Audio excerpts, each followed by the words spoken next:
everything must be displayed and that what remains unseen can't be used against you. When you appear unpredictable, you preserve the ability to surprise, to negotiate from strength, and to move without resistance. It's not about hiding everything or becoming so guarded that you can't form trust. It's about deciding when and how much to reveal. A diamond locked away in a vault isn't less valuable because no one sees it. In fact, its security ensures it retains its worth. Likewise, your deepest priorities should be kept where they can grow without premature exposure. Once they're solid, once the groundwork is done, you can bring them into the open from a position of stability rather than vulnerability. The paradox is that when you're less visible in your pursuit, you often appear more powerful. People sense direction but not destination. They see progress but can't pinpoint motive. This uncertainty works in your favor. It makes others cautious, sometimes even hesitant to interfere because they can't predict how you'll respond in the space created by their uncertainty. You're free to act decisively. It's tempting to believe that openness will always be rewarded, that the world will meet your honesty with respect. But reality is more complicated. Not everyone will see your goals through the same lens. You do. Some will project their insecurities onto them. Some will fear being left behind if you succeed, and some will quietly test how far they can bend you toward their own ends. By controlling visibility, you protect against these distortions. You make it harder for others to turn your treasure map into their plan of attack. In the end, the less measurable you are, the harder it is for others to shape your path.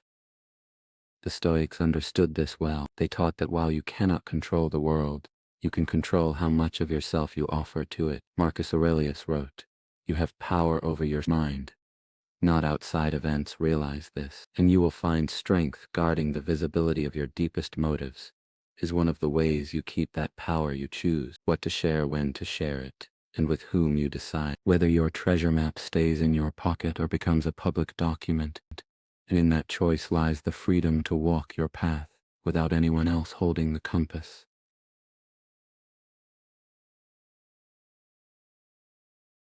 Passed from person to person, altered, questioned, or used in ways you never intended. The belief that saying what you want is always empowering overlooks a hard truth. Once you've revealed it, you can't take it back. It's no longer yours to shape you. You may think you're building connection or trust, but sometimes you're building dependency, giving others the tools to influence, slow, or redirect you. Friedrich Nietzsche once said, "Silence is worse. All truths that are kept silent become poisonous." Yet the poison here is not in holding back every truth, but in misjudging which ones are safe to expose. And when there is wisdom and discernment in choosing which truths to share and which to protect until they can stand unshaken. There's a quiet kind of strength in being deliberate with your voice. You might see others broadcasting every goal, every intention, every vulnerability, believing this makes them authentic. And in some settings it can. But in the arenas where power is at stake, whether it's in business relationships or personal ambition, reckless openness is less a badge of courage and more an invitation for interference. When you speak too soon, you open the door for doubt, critique, and manipulation before your idea or goal has the chance to grow. Carl Jung observed people will do anything, no matter how absurd, to avoid facing their own souls. Many reveal their desire without realizing they're being driven by unconscious needs. The need to be seen, to be approved of, to feel significant. Mistake.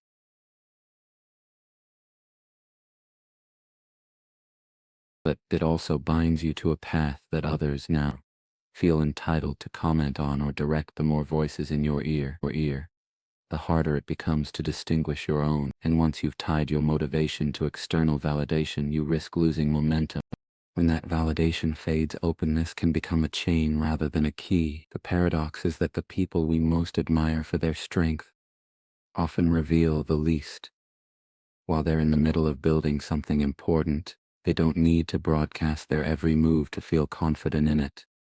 They let the results speak, and because of that, those results carry more weight when you finally see what they've been working toward. It feels inevitable, as though it was always meant to be, because you never saw it being weakened by doubt or pushed off course by outside interference. This doesn't mean living in isolation or never sharing your hopes. It means being strategic as you would in any game worth winning. Imagine playing chess and narrating your next move to your opponent before you touch the piece. You would not because you're afraid, but because it would be foolish to surrender the element of surprise. Life works the same way. You guard certain truths, not out of fear, but because they matter enough to protect. Silence, when chosen with intention, is not a lack of courage. It's a shield for what is still in the making. It creates space for you to act without having to justify, defend, or constantly re-explain your position. Marcus Aurelius advised the more we value things outside our control,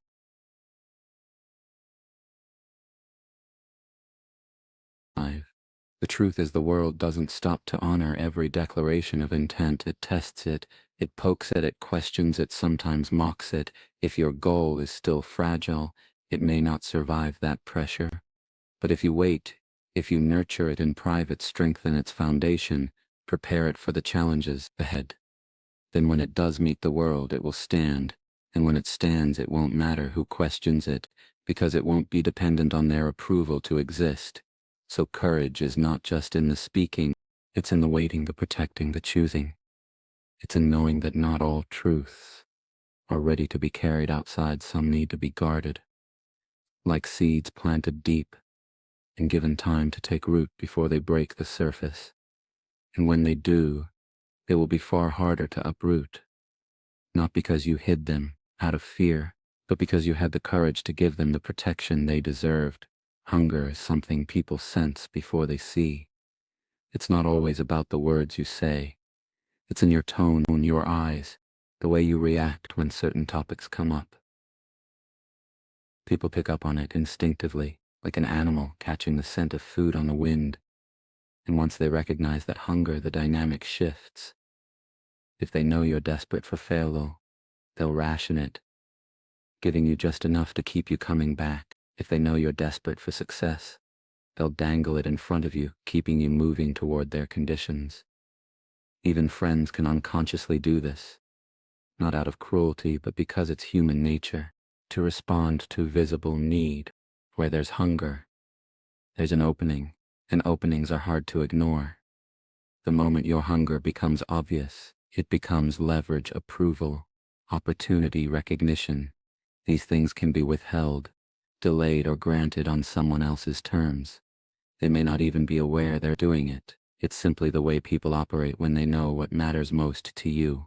Seneca once said, if you would be loved, love yourself at its core. That means learning to be enough, without leaning so heavily on the things others can give or take away.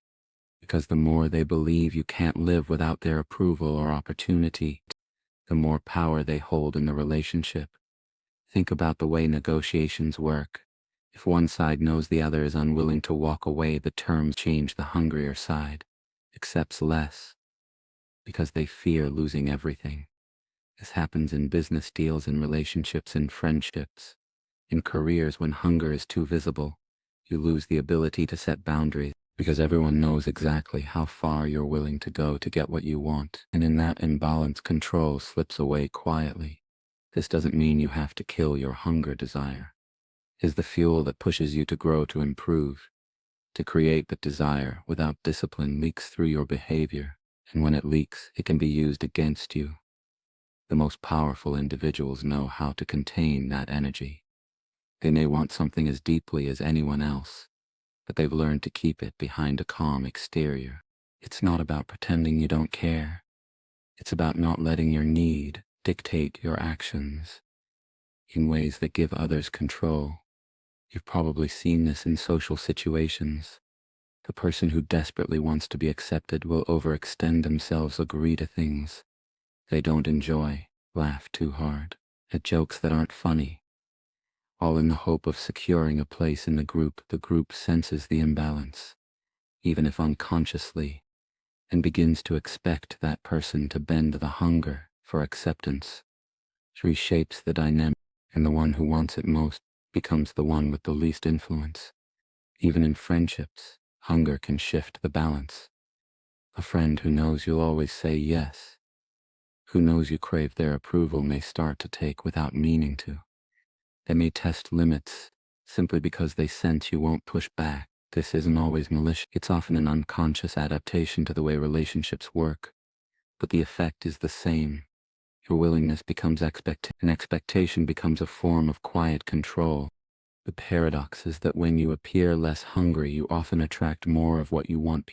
People are drawn to those who seem content within themselves, who don't seem to be chasing anyone's approval. There's a calm confidence in that posture.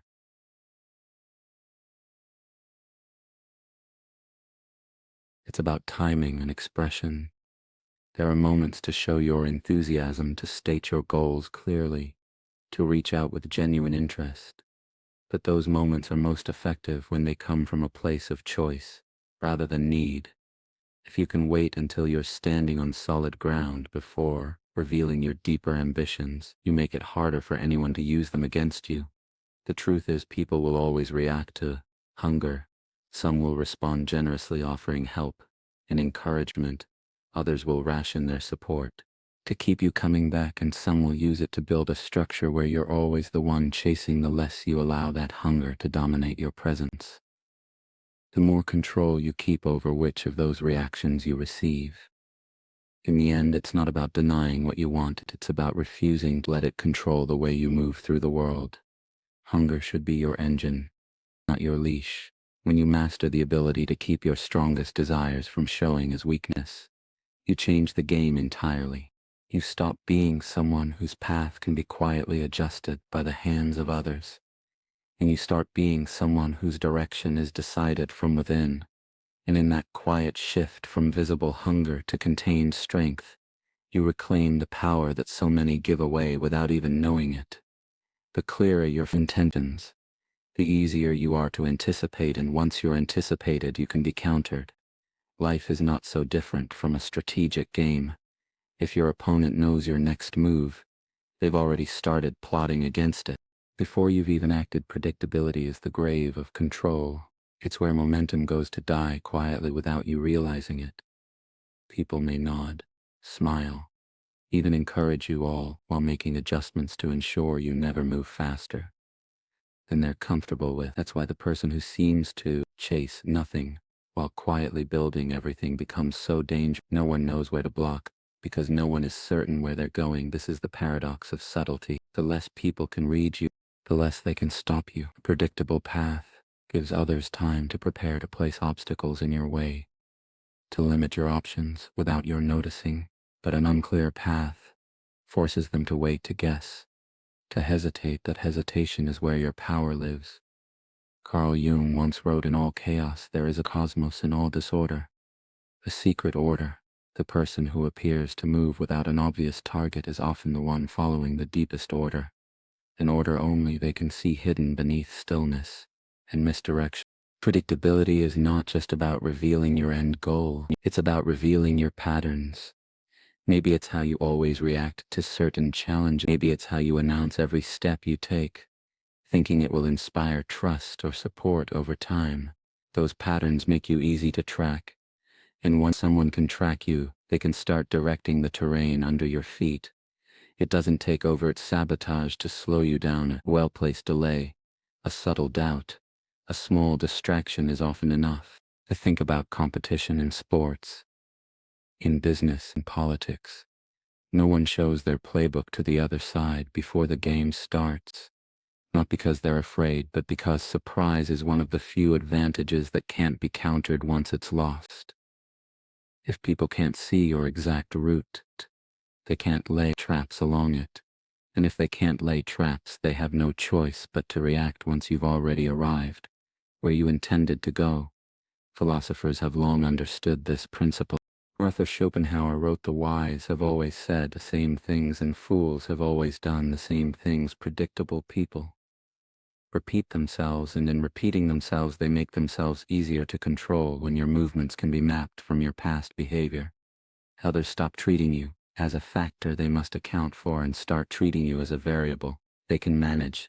That's the danger of being too transparent with your intentions. You become part of someone else's calculus. There's also a psychological weight to unpredictability. When people can't read you, they often project their own fears or hopes onto you. This can work to your advantage. Instead of revealing your plan, you let them invent one in their own mind.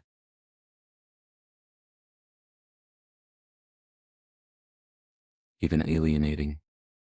But the one who reveals selectively small pieces that hint at movement without exposing the full design keeps others interested, but never certain.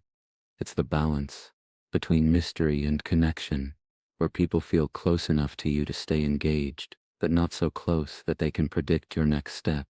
Predictability often comes from a desire for validation. We tell people our plans because we want them to believe in us, to cheer us on, to acknowledge our ambition. But the moment you rely on that external belief, you tie your pace to their approval, and if their approval shifts, so does your momentum. Marcus Aurelius advised the happiness of your life depends upon the quality of your thoughts. The quality of your thoughts improves when they aren't constantly shaped by the reactions of others. Moving quietly allows you to think without the noise of outside opinions steering you off course. There's also freedom in not having to defend every move when people don't know exactly what you're aiming for. They can't demand constant explanations or updates. You're not bound to the version of the plan you announced months ago. You can adapt as circumstances change without having to navigate anyone's disappointment or skepticism. Your direction remains yours alone, and with it so does your control. The truth is, once you become predictable, you're no longer leading your own course. You're playing inside a system designed by others. They'll know when to apply pressure, when to withhold resources, when to tempt you with shortcuts that serve their ends more than yours. But when you move in ways they can't quite follow, you force them to operate on your timing, to respond to your actions instead of anticipating them. In that subtle shift you regain the advantage, so the next time you're tempted to broadcast your intentions in full, pause. Ask yourself whether revealing them now strengthens your position or weakens it. The one who moves quietly, with purpose, hidden beneath stillness, is far harder to stop than the one who shouts their goal from the start line. And when the finish line is crossed before anyone else even knew where it was, there's nothing left for them to block, delay, or dismantle. That's the quiet, enduring power of being unreadable, and the surest way to keep control from slipping into someone else's hands. Announcing your goals, your timelines, your needs. It can feel empowering in the moment. You speak your vision out loud, and there's a rush in declaring it. You think it makes you accountable, that it will keep you disciplined, but there's a danger hidden in that feeling. Each word you speak builds a wall you may not see yet. Little by little, those declarations form the boundaries of a cage. The moment people know exactly what you've set out to do, they begin to measure you against it.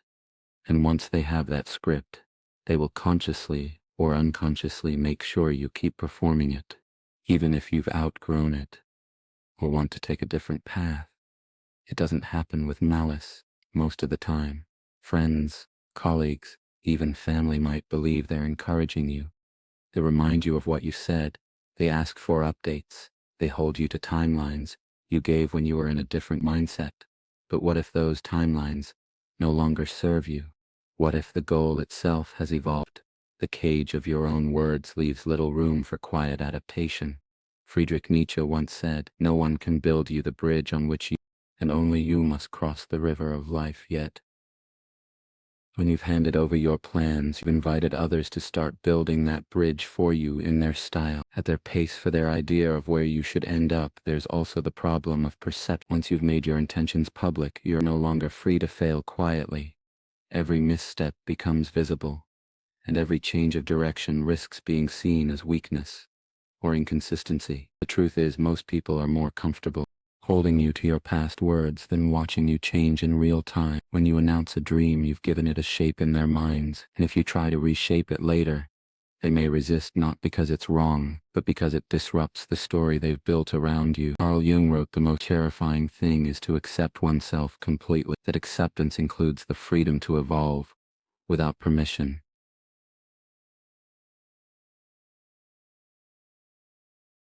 Even if your interests change, announce every project milestone too soon, and you may end up spending more time justifying delays than actually doing the work. The cage here isn't built out of bad intentions. It's built from the constant reinforcement of the expectations you've set. Once the world believes it knows what to expect from you, it becomes harder to surprise them, and harder still to surprise yourself. There's a reason Some of the most effective people reveal their plans only after the results are visible. When you build quietly, you keep the flexibility to pivot, to scrap ideas that aren't working, to explore side paths without explaining yourself. You can move faster when you're not dragging the weight of everyone's anticipation behind you. Epictetus advised, if you want to improve, be content to be thought foolish and stupid. This isn't about playing small, it's about being willing to look like nothing is happening while everything important is happening out of sight. The irony is that many people announce their goals for motivation, thinking public accountability will keep them moving, and in the short term it can. But over time it can also make you perform for the audience rather than for the work itself. You start making choices that look good from the outside rather than choices that truly serve your purpose. The cage becomes tighter, not because anyone locked it, but because you keep stepping back inside to play the role you've written for yourself. We also underestimate how much our own words can trap us internally. Once you've declared something, your mind tends to cling to it, even when new information or experiences suggest better direction. You resist change because it feels like breaking a promise, even if that promise was made under conditions that no longer apply. This is why restraint can be a strength. You don't owe the world the play-by-play of your growth. You owe yourself the freedom to explore without feeling bound to yesterday's commitments.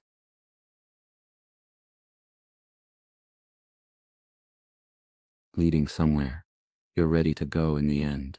The walls we live inside are often ones we've built ourselves, and the keys to those walls are in the same hands that built them. You can speak with intention or you can speak impulsively, and let those words become a blueprint others will guard on your behalf. The choice is yours. Build a cage or build in freedom. Either way, the construction begins with what you say next. The one who appears to need nothing holds all the cards. That's because they have something rarer than resources or influence. They have freedom. Freedom to walk away, to choose without pressure. Freedom to let opportunities pass without feeling that a door has closed forever. When you show need, you've already shifted the balance. You've traded leverage for hope, and hope in the wrong hands becomes dependency in that moment. You no longer control the game. You're waiting for someone else to decide how it will play out. And the truth is, people treat you differently when they sense you can't afford to walk away. It's human nature. The seller who knows you're desperate for their product raises the price. The employer who knows you'll do anything for the job offers you less. Even in relationships, if someone believes you can't bear to lose them, they stop worrying about losing you. Seneca once wrote, "He who needs riches least enjoys riches most." That principle extends beyond wealth. Less you appear to need something, the more power you have in deciding how it enters your life.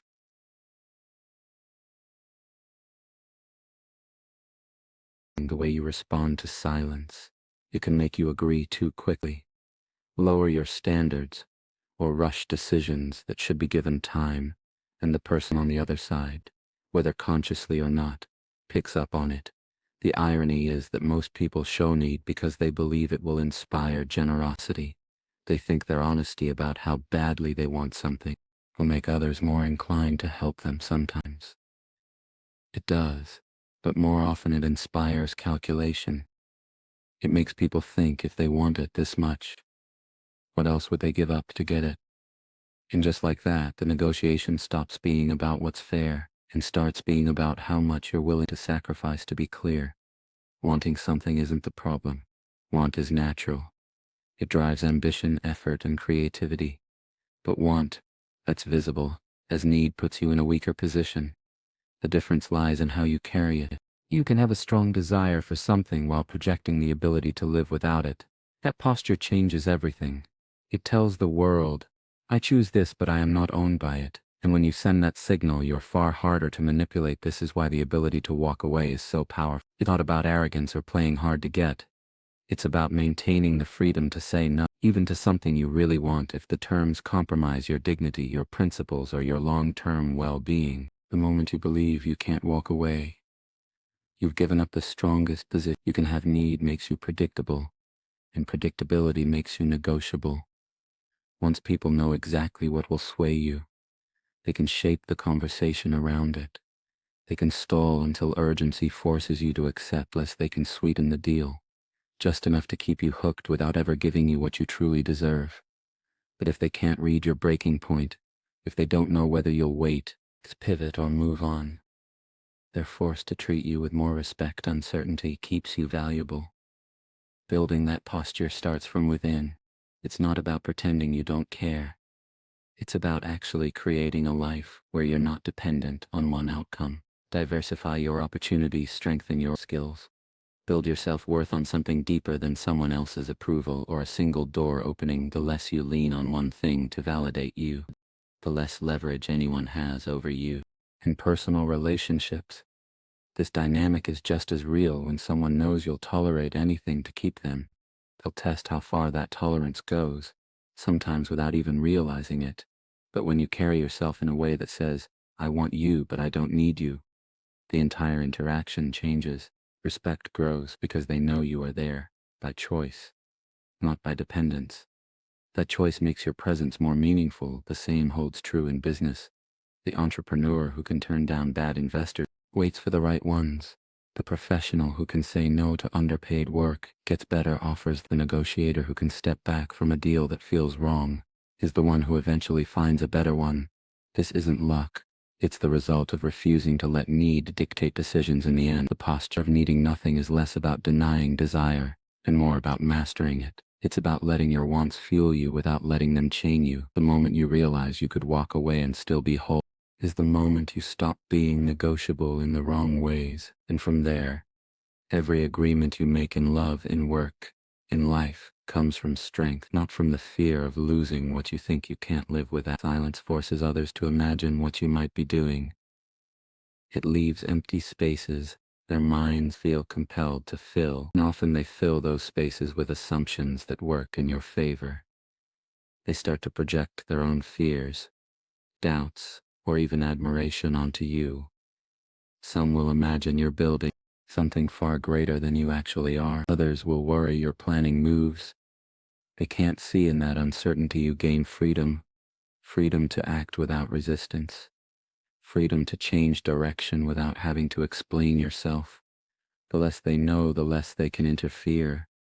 And the more space you have to operate on your own terms. When you speak too soon, you give away the shape of your plans, and once people see the shape, they start looking for the weak points. Even well-meaning people can sow doubt or distraction, not because they wish you harm, but because their opinions and fears inevitably become part of the conversation. The more voices you invite in, the more your path bends to fit them. Silence removes that problem. It allows you to develop ideas without distortion, to build without the weight of external expectation and negotiations. Silence is often the most potent move. The person who can wait out the other side's discomfort gains the upper hand. People rush to fill silence with concessions, explanations, or mistakes. It's human nature to interpret quiet as pressure. Blaise Pascal once said, all of humanity's problems stem from man's inability to sit quietly in a room alone.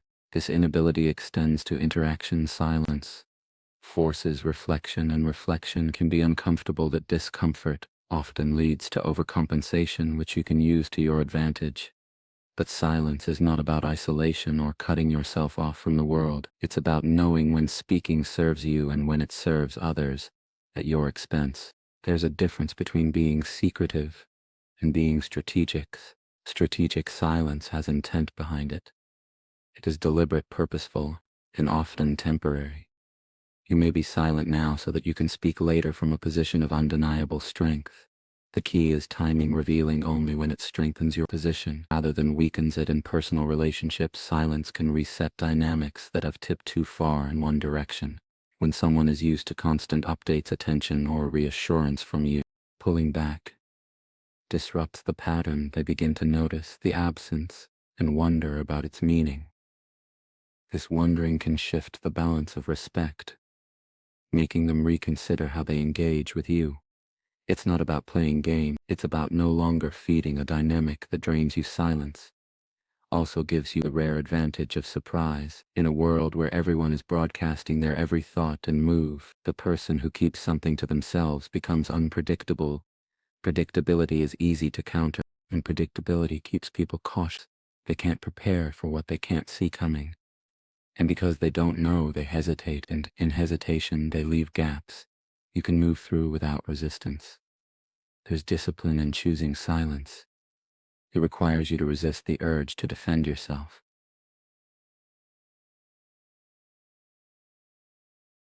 And often those conclusions grant you more credit than your words could have earned. Of course, silence is not a cure-all. There are moments when clarity and communication are necessary, when your voice must be heard to set boundaries or seize opportunities. The skill lies in knowing which moments build your position and which moments erode it. Aristotle said, knowing yourself is the beginning of all wisdom. When you know your own tendency, whether you speak too soon, explain too much, or reveal too freely, you can correct them using silence as a counterbalance. In the end, silence is a weapon because it creates space, and space is power. It's in that space that others begin to wonder, overthink, and sometimes even dismantle their own positions without you lifting a finger. It's in that space that you can observe without being observed, plan without interference, and act without warning. The less you give away, the more control you keep. And when you do finally choose to speak, your words will carry the weight of everything you didn't say. You can want deeply and act decisively, but keep the flame behind glass. Desire that burns in the open is vulnerable. It can be blown out by doubt, by resistance, by the small but constant winds of other people's opinions. But when it's shielded, when it's tended quietly, the heat builds in a way that no outside force can touch. The world doesn't need to see your fire. While it's still fragile, it only needs to see it. When it's strong enough to stand on its own, by then, it's not just a flicker of possibility. It's a force that looks inevitable, almost untouchable, as though it was always meant to happen. The instinct to share is power. We want to talk about what excites us, to seek encouragement, to let others know we're moving towards something meaningful. But in doing so, we often expose the most delicate stage of our growth. The stage when a single careless word from someone else can make us question the whole thing. Carl Jung once said, the privilege of a lifetime is to become who you truly are.